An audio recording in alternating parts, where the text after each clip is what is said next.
The candy heist, the space station, was never quiet. People moved in every direction. Lights flashed, machines hummed, and traders shouted to sell their goods. But among all this noise, one boy walked with careful steps, his eyes sharp, his heart beating faster than normal. His name was Daniel, only 12 years old. But today he was planning something dangerous. He had seen her before, not once, not twice, but many times. A strange girl sitting in the shadows of the market. She did not look like anyone from Earth. Her skin faintly silver, her eyes bright like stars, and her clothes torn and dirty. She hid behind broken crates away from the crowd, watching the stalls filled with food, her lips trembling with hunger, her hands clutching her stomach, yet nobody dared to go near her. Daniel had heard the warnings. Aliens were dangerous, they could not be trusted. They might trick you, they might hurt you. His parents always told him, stay away from them, but when he looked at her, he did not see danger. He saw someone starving, someone scared, someone younger than him, and his heart whispered that leaving her alone was wrong. The market stalls were filled with sweets, cakes, and bright wrappers. The traders guarded them carefully, for candy on the station was rare and expensive. Children loved it, and adults too. But Daniel's eyes were not on the price. His eyes were on her.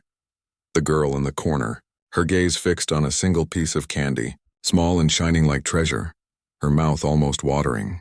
But she dared not move. Daniel's decision formed inside him like a storm. He could not walk away. He could not ignore her hunger. His hand clenched into a fist, his eyes darted left and right. He saw the trader busy arguing with a customer. This was his chance to do something that felt both foolish and brave.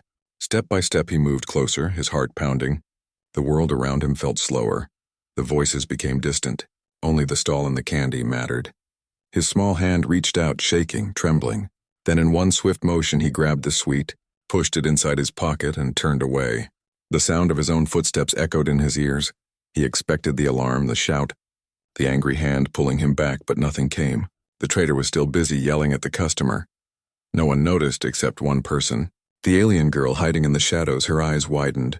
Her body leaned forward as if she had just seen magic happen in front of her. Daniel walked straight to her corner, his breath heavy, his palms sweaty. He crouched down so the others would not notice, and without saying a word he pulled the candy from his pocket. The shiny wrapper reflected in her wide eyes. She looked at him as if she did not understand, as if she thought it was a trick, but Daniel gave a small smile, pushing the candy into her hand. For a moment she did not move. She only stared at it. Then slowly her fingers closed around it, tightly, carefully, as if it was the most precious thing in the universe. Her lips parted and her voice came out soft, almost a whisper, not in human language but in broken words that carried gratitude. Daniel did not understand her language, but he understood the feeling in her eyes. It was not danger, it was not threat, it was thank you. The girl unwrapped the candy slowly, tasting the sweetness as if it was a dream. Her face lit up with joy, her shoulders no longer trembling. Daniel felt something stir inside his chest, pride maybe, or something even deeper. He had risked punishment, but in that moment he did not care. He had done the right thing. Then, as suddenly as she had appeared in his life, she was gone. One blink and the corner was empty. The girl had vanished into the crowd or maybe into the shadows. No trace left behind, only the memory of her shining eyes. And the taste of danger still heavy in Daniel's chest. He stood up slowly, his pocket empty, his mind full of questions. Who was she? Why was she alone? Why did she look so different? And why did he feel that this small act, this stolen candy, was not the end of the story but only the beginning? The station lights glowed brighter as evening came. Traders closed their stalls. Security guards walked their rounds, and Daniel walked home silently, hiding the truth from everyone, his parents, his friends, even himself. He wanted to believe it was just a small thing, just candy, just kindness, nothing more, but deep inside he knew. Something had changed. The universe was vast, filled with countless stars and endless dangers. But on this single night, in this single act, a bridge had been built between two worlds, a human boy and an alien girl, joined by candy, joined by mercy, joined by something greater than either of them could understand. And though Daniel did not know it yet, this candy heist would echo across time, shaping his life, shaping her destiny, and shaping the fate of Earth itself. The boy had stolen candy for a hungry alien girl, but in truth he had stolen something much bigger. He had stolen the attention of the stars, and 20 years later, the stars would return to collect their debt. Whispers in the dark years passed, and the boy who once stole candy grew taller, stronger, older. The space station marketplace became only a memory, Yet the image of the silver-skinned girl never left his mind. Her glowing eyes, her trembling hands, the way she disappeared without a trace, all of it stayed like a scar on his heart. Daniel was no longer a child. He was now a man of 25, working on cargo ships, traveling between moons and colonies, seeing the cold stars up close. But even as he moved from one world to another, rumors began to follow him. Whispers carried in the air, whispers that made the universe feel smaller and darker. They spoke of a rising empire in the outer rim, alien fleets gathering in silence, strange symbols carved into abandoned outposts, colonies vanishing without explanation. No one dared to say the name loudly, but everyone feared it. Some called them shadows. Others called them the silver kind. Daniel listened in silence, his mind returning again and again to that girl from long ago. Could it be, he wondered, could she be one of them? Could she be connected to these whispers? He tried to laugh it off, tried to tell himself she was just a starving runaway, just one lost girl in a universe of millions. But deep inside he knew something greater was moving, something hidden was watching. The stations he visited were filled with fear, bars crowded with miners whispering stories, merchants swearing they had seen alien ships in the dark, entire crews vanishing from trade routes. People said the ships were not like human ones. They were alive, glowing, breathing, pulsing like living creatures. Hunters from the stars, Daniel kept his head down. He did his work, he loaded crates, he carried orders. But at night, when he lay in the small cabin of the cargo freighter, the whispers returned to him, and every whisper carried her face. Her silver skin, her bright eyes, her hunger, her voice soft like broken music. One night, while the freighter docked at a mining colony, he overheard two officers arguing in the mess hall. They spoke in low voices, but Daniel heard clearly. "They say their leader is not like the others," one officer muttered. "They say she is young but ruthless, a hidden queen rising from the shadows." Daniel's heart skipped. A queen. His mind raced back 20 years, to the girl in the shadows of the market, the girl who looked younger than him, the girl who vanished after a piece of candy. Could she have survived? Could she have become this queen they whispered about? Another officer scoffed. "Superstition, nothing more. Aliens don't rule like humans, they swarm, they destroy. They don't crown queens." But Daniel knew the universe was not that simple. Sometimes a single spark could light an empire, and he had seen that spark in her eyes long ago. Still he said nothing. He carried the memory like a hidden wound, while the universe around him trembled with rumors. On a return trip to Earth, the whispers grew louder. People panicked over trade losses. Governments argued in secret meetings. Scientists searched the skies for proof of fleets. Still nothing was clear. Nothing was certain, but the fear was real. Daniel's old friends teased him for being quiet, but he was listening more than ever. Every rumor felt like a thread leading back to that night, that candy, that girl. One evening, while he walked along the outer docks of Earth's orbital ring, he looked up at the stars. The silence of space stretched forever, yet he felt eyes watching him. Not human eyes, not machine sensors, but something else. He turned quickly, saw nothing, only shadows between cargo crates, only empty air. But his skin crawled. His heart beat faster. He knew he was not alone later. In the crowded terminal, he thought he saw her, just a glimpse. A silver face among thousands of humans, gone the moment he blinked. Maybe his mind was playing tricks. Maybe it was just memory, but deep down he knew. She had not forgotten him. The universe was restless. Fleets preparing, whispers spreading, people fearing the shadows that crept closer. And Daniel stood in the middle, not a soldier, not a leader, just a man haunted by one act of mercy. He did not know if that act would save him or doom him. Nights grew heavier, dreams filled with silver eyes and alien voices. Sometimes he woke sweating, hearing her whisper in his ears, though no one was there. Sometimes he felt the taste of candy in his mouth, the sweetness tied to fear. And then, the signs became stronger, outposts abandoned, wreckage found in deep space with symbols carved into metal, symbols that looked strangely like crowns. The whispers were no longer just rumors. They were warnings. The universe was shifting. The queen was real, and she was coming. Daniel sat alone in his cabin one night, staring at the stars through the small window, his reflection mixing with the infinite dark. He whispered to himself, almost afraid of his own voice, "If she remembers me, what will she bring, mercy or destruction?" And somewhere beyond those stars, beyond human eyes, a fleet of silver ships moved silently, carrying her throne, carrying her judgment. And the universe waited in fear for the day when whispers would turn into truth. The queen reveals herself. The sky over Earth was clear that night. Stars shining above the blue oceans and glowing cities. Children laughed in the streets. Traders shouted in the markets. Ships flew in steady lines between the stations. Life moved as it always did. But deep inside, everyone felt it, a weight, a fear. Whispers had been growing for years, and now the whispers were about to become real. Daniel stood on the balcony of his small apartment in the orbital ring, staring at the endless dark beyond the curve of Earth. His mind restless, he remembered the girl, her silver skin, her bright eyes, her trembling hands when he gave her candy. He remembered the officer's whispers of a hidden queen. And though he wanted to dismiss the fear, his heart told him the time had come. At first it was only a shadow, far beyond the atmosphere, a small shape against the stars, then another, then 100 more. People raised their eyes, pointing at the night sky. News broadcasts cut off mid-sentence, traffic halted. Alarms began to ring across the stations, and then the sky opened. A fleet of silver ships filled the horizon. Not small freighters or mining vessels, but massive structures glowing with strange light. Their surfaces smooth like flowing water, their edges sharp like blades. The fleet stretched so far that the stars behind them disappeared. Earth was covered in their shadow. Panic spread. Governments called emergency meetings. Militaries scrambled their defenses, but no one fired. No one dared because the ships did not attack. They simply hovered, silent, watching, waiting. And then came the voice, not from one speaker, not from one screen, but from everywhere. Every device, every terminal, every broadcast.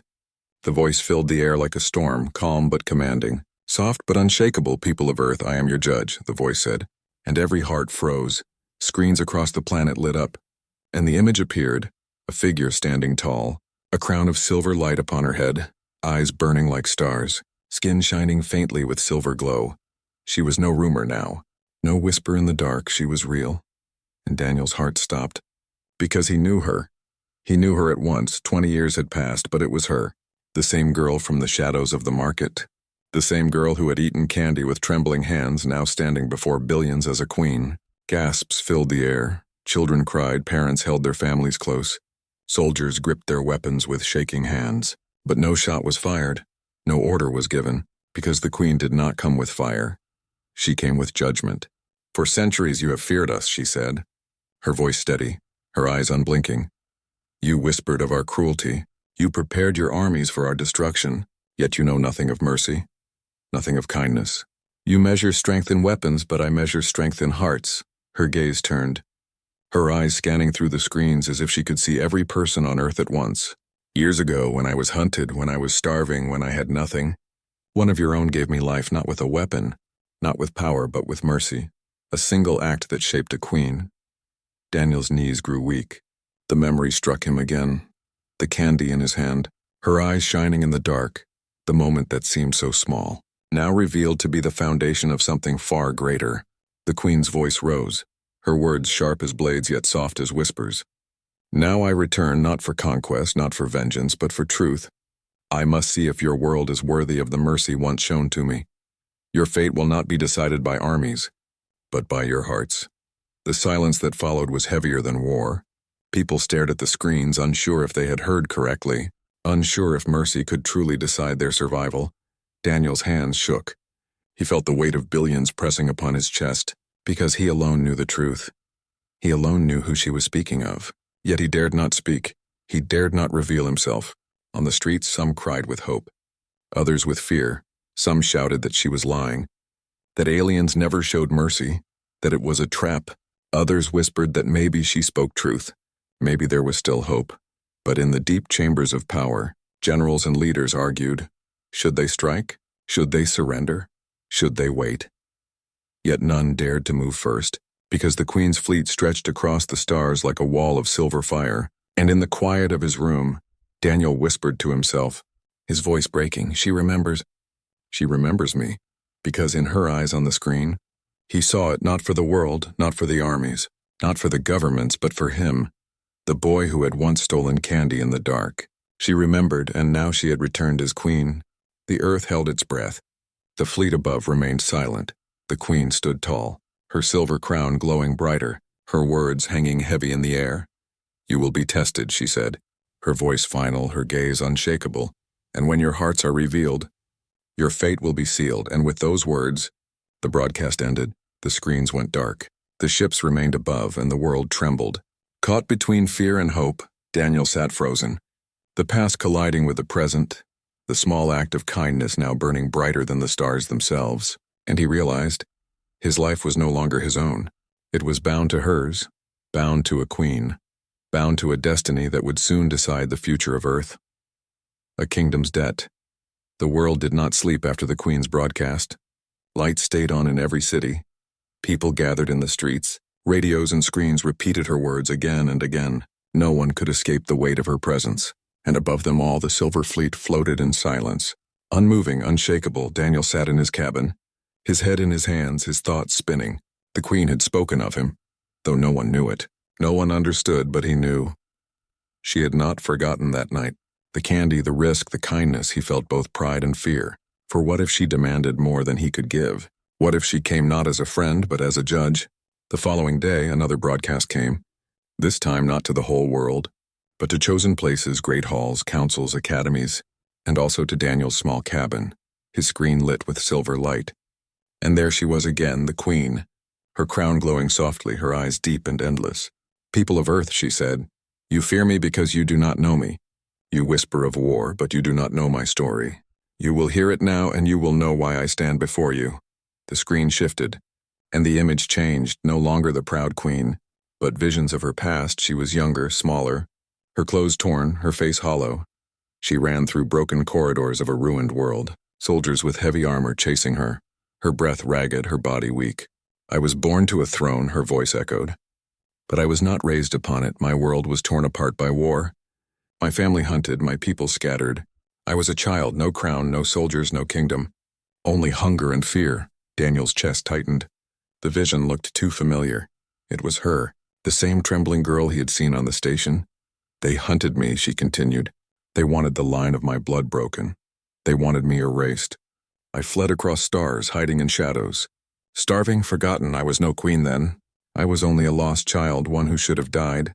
The vision showed her curled behind crates, her silver skin pale, her eyes desperate. Then a boy appeared, small, human, frightened yet brave, his hand slipping into a stall, stealing candy, placing it in her trembling hands. "That night, Mercy found me." Her voice softened. "When I was invisible, when I was nothing, a stranger, a child of another world, gave me life, not with a sword, not with wealth, but with kindness, with a single sweet stolen at risk, shared without fear. And in that act, I saw what true strength was." Daniel closed his eyes, his heart pounding. The image of his younger self on the screen burned into his soul. He felt exposed. The universe now knew his secret, but no one around him realized it was him. They only watched, amazed, confused, wondering which human child had once saved a queen. From that day, the Queen's voice grew stronger. "I carried not only the candy but the lesson. That mercy is greater than power. That kindness can build what weapons cannot. I rose, I fought, I reclaimed my throne. I united my scattered people, and I became queen. But I never forgot the child who gave me life." The screen faded back to her present image. Tall, proud, unbroken, her crown glowing brighter. "And so I return. For I owe a debt not to a world, not to a nation, but to a single act of mercy, and because of that act, I will not come to Earth with fire. I will not destroy what mercy once saved. But Earth must show me it is still worthy. It must prove that kindness lives within its people, not only in one child, but in all, around the world." People stared at the screens, tears in some eyes, doubt in others. Many struggled to believe her words, for how could an empire be built on candy? How could a queen rise from kindness? But Daniel knew it was true. He had seen the hunger, he had seen the fear, and he had seen the spark when she tasted sweetness for the first time. The Queen's image leaned closer, her eyes sharp yet soft. "Know this," she said. "I do not test you to mock you. I test you because I remember. I test you because I believe you can be more than your fear. But if your hearts fail, if cruelty rules you, then no fleet, no power, no plea will save you. For a kingdom that forgets mercy has no place in the stars." And then the screen went dark. The Silver Fleet still hung above Earth, silent, waiting. Daniel sat frozen, his chest heavy, the past now alive before billions. The candy he once stole now a beacon across the universe. He whispered to himself, barely breathing. "She carries my mercy as her crown." And deep inside, he knew the truth. She had not just risen for herself, she had risen for both of them, for a bond born in hunger and kindness, a bond that now tied the fate of Earth to the mercy of a queen. Humanity on trial, the world held its breath after the queen's story. People whispered in homes, in markets, and military halls.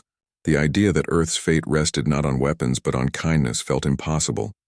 Yet above the planet, the Silver Fleet remained still, silent, waiting. Daniel walked the streets of the orbital ring in silence. Screens replayed her words again and again. Children pointed at the sky asking their parents if the queen was good or evil. And adults had no answer. Governments met behind locked doors, but no strategy mattered, because no missile could silence a test of the heart. 3 days passed, then the fleet stirred. Beams of silver light fell from the ships, not weapons, not fire, but strange pillars of energy that landed in cities across the world, in villages and stations and colonies. The beams shimmered like crystal towers, humming with an otherworldly sound. From the towers came her voice, calm and steady. Your trial begins, Earth, not in war, but in choice. In every city and every station you will face moments where mercy and cruelty fight inside you. Your decisions will shape my judgment. I will watch. I will remember. I will see if kindness still lives among you. People gathered around the towers. Afraid yet curious, some thought it was a trick, others thought it was a chance, but no one could deny the power in her words. And then the trials began. In one city, a tower glowed. A group of strangers trapped inside a collapsing building. People could flee or risk their lives to save them. The queen's voice whispered through the air, "Your hearts decide." And the city watched as a handful of humans rushed into the smoke, dragging strangers to safety, their courage lighting the streets. In another colony, supplies ran low, and the tower appeared in the center. Families argued over food. Greed grew louder, fear sharper. But then one man stepped forward, offering his share to a hungry child. Others followed, shame replaced by generosity. And the queen's eyes glowed brighter above. But not all trials ended with mercy. In some places, fear ruled, anger ruled, fights broke out. Selfishness won, and the towers hummed darker. The queen's fleet seemed to pulse with warning, reminding humanity that failure carried weight. Daniel felt the weight too. He saw people argue in the markets of the orbital ring, shouting over rations. He saw soldiers push aside the weak to reach safety drills. He saw kindness flicker, but also cruelty rise. And each moment felt like a blade cutting Earth's future thinner and thinner. His own name spread quietly among the people. Whispers of a legend. The candy thief who fed the queen. Some called him a hero, though none knew his face. None knew it was Daniel himself. They only told stories. That one boy's kindness had once saved a queen, and maybe one man's kindness could save Earth. But Daniel did not feel like a hero. He felt like a shadow, one small act buried in the past. How could it weigh against the choices of billions? How could one stolen sweet balance the cruelty now rising in the world? At night he dreamed of her again, her eyes glowing in the dark, her voice soft but heavy. "Do not let them fail, Daniel. Mercy must live." He woke sweating, wondering if she truly spoke to him or if it was only his guilt. The towers continued to test. A thief caught in a crowd was beaten until he bled. But one young girl stepped between him and the angry mob, shielding him with her small body. The mob fell silent, shame in their hearts, and the queen's voice whispered, "This is mercy." A soldier disobeyed orders to protect an injured enemy. Risking punishment from his own commanders, the queen's fleet shimmered above, as if acknowledging his courage, and slowly Earth began to see. The trials were not about perfection, not about victory, but about choices, about showing that mercy was still possible. Even in fear, even in chaos, Daniel walked among the towers one evening. The humming light casting silver shadows across his face, he touched the surface, feeling warmth, feeling as if she stood on the other side, watching him, waiting. He whispered softly, "I was just a boy, I didn't know what I was doing." But maybe that is the point. Mercy does not ask for reason, it only asks for courage. Behind him a crowd gathered. People began to leave offerings at the base of the tower, food for the hungry, blankets for the cold, hands reaching out to strangers they had once ignored, and Daniel saw hope stirring. Fragile but alive, but he also knew the truth. Not all hearts would shine. Some would break, some would choose cruelty, and the queen would see it all. Above the world, her fleet remained still, watching, waiting, judging, and her crown glowed brighter with each act of mercy, dimmer with each act of cruelty. Daniel felt the storm coming closer. He knew the trials were only the beginning. Soon the queen would ask more. Soon she would not only test the world, but him, the boy who once gave her candy, now the man who carried her debt, and in the silence of the night, he looked up at the silver ships and whispered, "Will kindness be enough, or will mercy be crushed by fear?" The stars gave no answer, only the Queen's fleet waiting, watching, holding the fate of Earth in the balance of human hearts. The choice of a queen. The towers of silver light had tested Earth for many days. People showed mercy, people showed cruelty, and the Queen's fleet never moved. It only watched, it only waited. The world was caught between fear and hope. Daniel felt the weight more than anyone. Every whisper of the people, every act of kindness, every act of selfishness, it all pressed against him like chains, for he knew she had spoken of him. He knew she remembered, and he knew sooner or later she would come for him. That night it happened. He was alone in his small cabin on the orbital ring, staring at the stars. When the air shimmered, the room grew colder, and light spilled through the walls. A figure stepped forward, tall, radiant, crowned in silver glow. Her eyes sharp yet soft. It was her, the Queen herself. Not on a screen, not in a broadcast, but in his room. Daniel froze, his breath caught, his heart pounding. She stood only a few steps away. Her presence filled the space like a storm. He could not speak, he could only stare. "You remember me," she said, her voice calm, steady. Her eyes locked onto his. Daniel nodded slowly, words failing him. "You were a child then," she continued, "and yet you gave me life, you risked punishment. You chose mercy when the world offered me none. That act has shaped me, Daniel.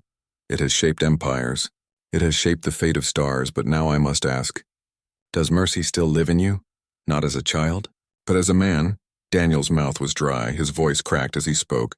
"I was only a boy, I didn't think, I couldn't let you starve."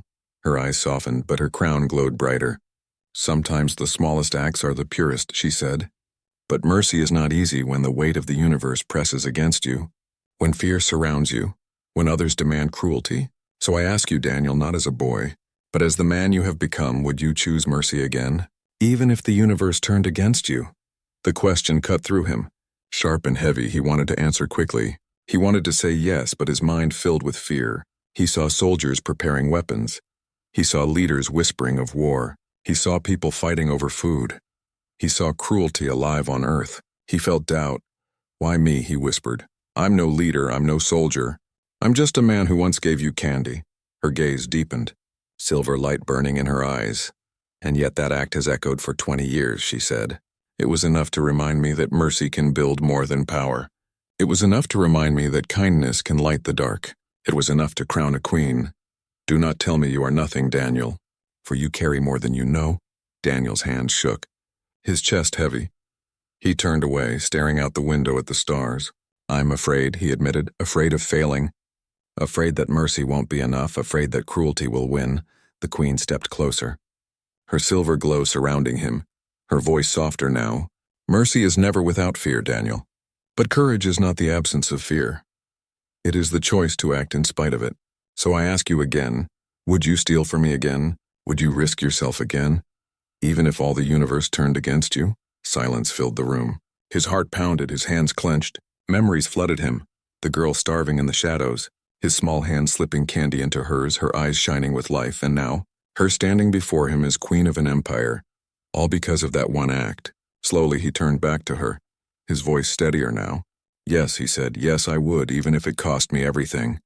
I would choose mercy again." For a moment she said nothing, only stared at him, her eyes unreadable. Then her crown glowed brighter, silver light filling the room. Her voice rose, powerful and final. "Then Earth still has hope." Daniel felt the weight lift from his chest, yet fear remained, for he knew this was not the end. This was only the turning point. She had her answer, but the judgment of Earth was still to come. The Queen stepped back, her light fading, her form dissolving into silver mist, but before she vanished, her voice lingered. "You carry my mercy, Daniel, and through you humanity will be measured. Do not fail." And then she was gone, the room silent, the stars outside cold. Daniel sank into his chair, trembling, his mind racing. He had chosen, he had spoken. But now the future of Earth rested on what came next. Above the planet, the fleet stirred for the first time. Silver ships shifting in formation, their glow brighter, their presence heavier. The world looked up in fear and wonder, for they knew the Queen had made her choice. And soon she would reveal it to all, Daniel whispered to himself, his voice breaking in the silence. She asked me to steal again. And I said yes, may mercy guide us, may mercy save us. The universe gave no reply, only the endless stars waiting for the dawn of judgment. Mercy crowned. The silver fleet above Earth shimmered like a wall of stars. Billions of eyes watched the skies. Billions of hearts pounded with fear and hope, for they knew the Queen had spoken with someone. They knew she had made her choice, but no one knew what it would be. Would the fleet descend with fire, or would it rise away with mercy? Daniel stood alone on the balcony of the orbital ring, staring at the massive ships, the memory of her words heavy in his mind. Would you steal for me again? He had said yes. And now all of Earth waited for the Queen's judgment. The towers of silver light that had tested humanity began to hum louder, their glow rising like flames. In every city people gathered. In every colony soldiers froze. In every home children clung to their parents. The air itself seemed to hold its breath. And then her voice returned, filling every screen. Every speaker, every heart, people of Earth, she said, her tone powerful yet soft. Your trial is complete. I have seen cruelty among you, I have seen fear, I have seen greed, but I have also seen mercy. I have seen courage. I have seen kindness even in the darkest places. And it is enough. Gasps spread through crowds, some dropped to their knees in relief. Others wept openly. Others shouted with disbelief. You are not perfect, the Queen continued. But mercy does not ask for perfection. Mercy asks for courage, and enough of you have shown it. Enough to remind me that this world is worthy, and so I will not take your lives. I will not burn your cities. I will not erase your name from the stars. Daniel's eyes burned with tears, his body trembling, the weight of years finally lifting. But he listened closely, for he knew she was not finished. Instead, she said, her crown glowing brighter, I will offer alliance, my people and yours, not as conquerors and slaves, not as enemies and rivals, but as partners in mercy. For the act of one child once saved me, and now that act will save you all. And for the first time, the massive silver fleet moved not toward Earth with fire, but upward, spreading across the stars in formation, their glow no longer sharp and threatening, but soft and bright like guardians watching from afar. The towers of light dissolved into the air, leaving behind warmth, leaving behind silence, leaving behind hope. Crowds erupted into cries of joy. Some shouted the name of the Queen. Others whispered about the child she had spoken of, the child who once gave her life. Stories spread faster than fire. Stories of the candy thief, the human who stole for a hungry alien girl, the human who unknowingly saved the planet. Daniel felt weak. He sank to his knees on the balcony, his heart heavy with relief, heavy with wonder, heavy with disbelief. No one around him knew it was him. No one knew that he was the boy, the legend, the thief. But he knew, and that was enough. And then her voice returned one final time, soft and almost personal, as if it was meant not for billions, but only for him, Daniel, she whispered.